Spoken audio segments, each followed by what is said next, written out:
Buongiorno, dobro jutro, guten Morgen, buondì. C'è il pregiudizio.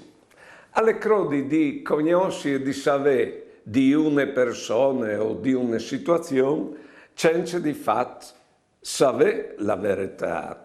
Però si è sicuri di stesso. Per esempio, si dice che vengono qua, gli immigrati, e robin il lavoro italiano. Va bene.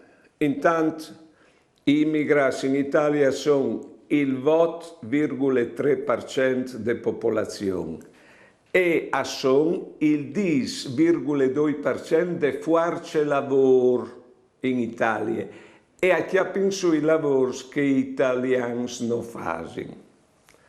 Un altro, ecco, si dice che vengono qua i musulmani e che vengono a comandare loro, tu vedrai. Allora, i musulmani sono manco di miez di tutti gli immigrati, che si dichiara, perché che vengono qua di noi sono cattolici, sono ortodossi, sono protestanti.